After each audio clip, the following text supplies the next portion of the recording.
Have you ever spent hours smoking wings only to pull them off the smoker and they have a rubbery skin, dry inside, or they're just plain disappointing? If so, you're not alone. There's one prep step that almost nobody talks about that completely transforms how you smoke wings perfectly. Today, I'm showing you that secret step, plus 3 of the biggest mistakes that ruin wings and my surefire method for crispy skin and juicy meat every time. This isn't just another recipe video about how to smoke wings, where they tell you to rub some seasoning on your wings and then throw them on the smoker and then toss on some sauce at the end. I'm gonna give you the real blueprint, the stuff those other videos completely miss and makes all the difference. The type of stuff that takes disappointing wings and turns them into wings that blow people away. Let me start with something that might surprise you. The reason that most people struggle with learning how to smoke wings isn't because they don't know about rubs or temperatures. It's because they're making 3 major mistakes that almost guarantee rubbery,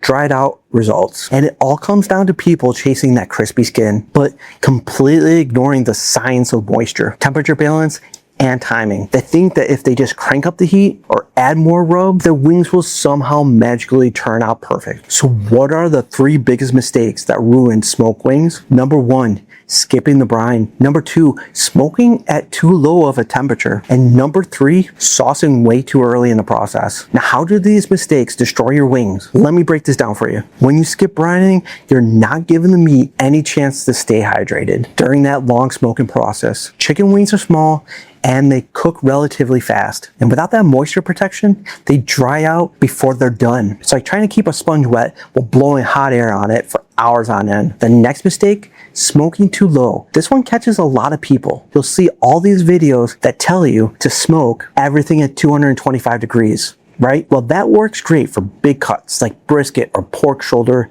that need 12 hours to break down. But wings need that middle range right around 275 to 325 degrees Fahrenheit to render the fat properly and get that skin to crisp up. People also sauce their wings too early. This is probably the most common mistake that I see. People get excited. They want to add that sauce for extra flavor, so they start brushing it on halfway through the cook. But what happens is that the sauce just burns and creates a bitter, sticky mess instead of the glossy, flavorful coating that you're after. Once you understand these 3 mistakes and how to avoid them, you're already ahead of most people who are trying to learn how to smoke wings. This isn't complicated stuff, but it makes all the difference between wings that make people ask for your recipe and wings that make people reach for the takeout menu. Now here's where things get interesting, and this is the part that took me way too long to figure out. Most people think that wing prep is just about rub or maybe a marinade, but there's one step that transforms the entire texture of your wings, and I'm willing to bet you have never heard of anyone mentioning that. Here's the thing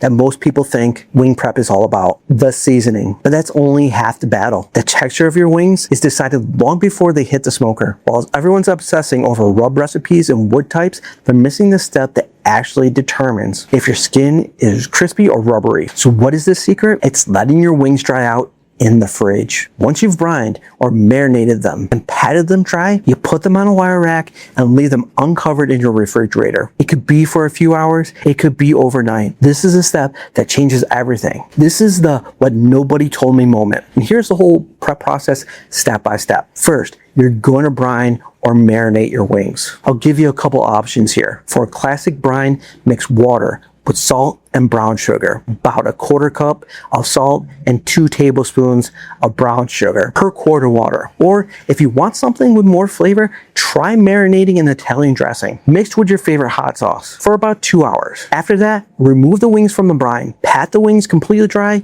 with paper towels, and I mean completely dry. You want to get every bit of surface moisture off of these wings. Then, and this is the important part, you place those wings on a wire rack, set over a sheet pan, and you put them in the refrigerator uncovered. Not covered with plastic wrap, not in a container, completely uncovered. What happens during this time is that the skin tightens up and dries out just enough to create that perfect surface for crisping instead of that rubbery, chewy skin that steams in its own moisture. You get skin that's ready to render its fat and turn golden brown and crispy even in a smoker environment. You can do this for as little as 2 hours if you're in a hurry, but overnight is even better. I've even done it for up to 24 hours with awesome results. This one simple step of letting your wings dry in the fridge completely transforms the texture. It's the difference between wings with skin that tears off in rubbery sheets and wings with skin that has that perfect crispy bite and that makes you close your eyes and go, mmm. Now we get to the actual smoking process.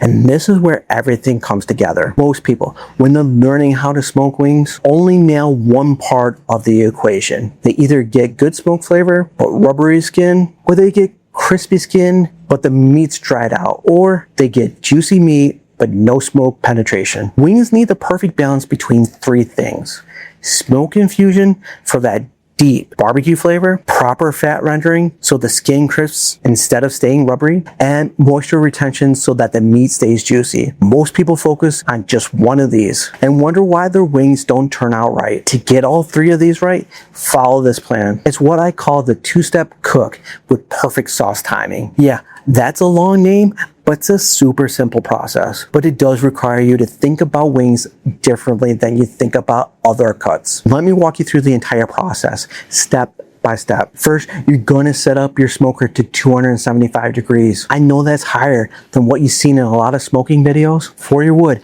I like a mix of fruit wood and hickory. Today, I have apple and mesquite, but that is okay because these two woods pair perfectly with chicken. And sometimes you have to work with what you have. But I would say that you want to add just enough punch without being overpowering. Place your dried wings on the grates, making sure they're not touching each other. You want good airflow around each wing. Now here's something very important. You're gonna cook these wings for about 60 minutes at this temperature, and then you're gonna flip them once right around the 30-minute mark. When you flip them, give them a light dusting with whatever rub you initially used. This adds another layer of flavor and helps with the bark formation. You're cooking these wings until they hit an internal temperature of 190 to 200 degrees. I know that sounds high. You're probably thinking chicken is done at 165 degrees Fahrenheit, but wings have a lot of connective tissue, and taking them up to that 190, 200 range is what makes them tender and juicy instead of tough and chewy. Now here's an optional step that can take your wings to the whole new level. Take the wings off the smoker when they hit 165 degrees and then transfer them to a grill that is at 400 degrees. Set the grill up for a 2-zone fire. One side is screaming hot while the other is going to be a lot cooler. And place the wings over indirect heat. Give them 2 to 3 minutes per side to really crisp up that skin. Then place the wings over direct heat. Give them just 2 to 3 minutes per side to really crisp up that skin. Now, if you see that the skin is burning or charring, move them over to the cooler side. Once they hit that internal temperature of 190 or 195, you can remove them from the grill. And then it's time for sauce. You sauce these wings at the very end. Take them off the heat, brush on your sauce, any sauce that you prefer, and then you put them back on the grill for just 2, maybe 3 minutes at the most. This lets the sauce tack up and get sticky without burning it. When you pull these wings off the smoker, you're gonna have golden crispy skin actually cracks when you bite into it. Meat that's so juicy it practically falls off the bone, and smoked flavor that's balanced and delicious instead of overpowering. These are the wings that make people stop talking and just eat. Now, let me share a few more tips that'll help you nail this every time you wanna smoke chicken wings. First, let's talk about wood chip management. You want to keep the smoke going steady for the first half to 2/3 of your cooking time. After that, the meat won't absorb much more smoke flavor anyway. Add a handful of chips every 30 minutes during that initial period. Temperature control is huge. If you notice your smoker temperature dropping, don't panic and crank up the heat. Check your vents first. Make sure that you have good airflow. If you're using an electric smoker,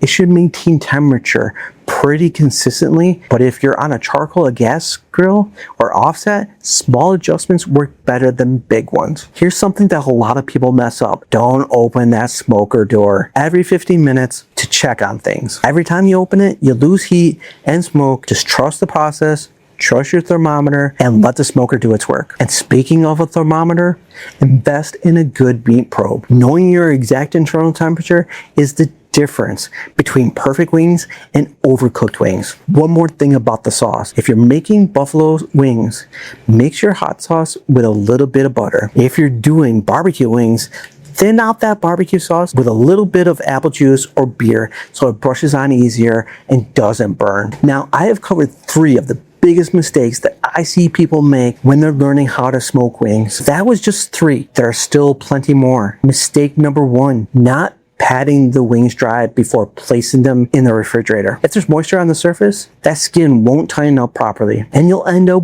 with steamed rubbery skin. Mistake number 2, overcrowding the smoker. Wings need space around them for proper airflow. If they're touching each other, then they won't get the right level of smoke flavor. Mistake number 3, using too much wood. Wings are delicate compared to something like brisket. A little smoke goes a long way, too much and they'll taste bitter. Mistake number 4, not letting the wings come to room temperature before smoking. Take them out of the fridge about 30 minutes before they go on the smoker. Cold wings going into a hot smoker can cause uneven cooking. And mistake number 5, rushing the process. I know it's tempting to crank up the heat and try to get them done faster, but low and slow, well, medium and slow in this case, really is the best way to get the best results. If you want a summary of this video and the complete step-by-step process, I've dropped a link in the comments. So that's exactly how to smoke wings perfectly every time. Skip the rubbery skin, skip the dried out meat, and focus on that secret prep step. Proper temperature control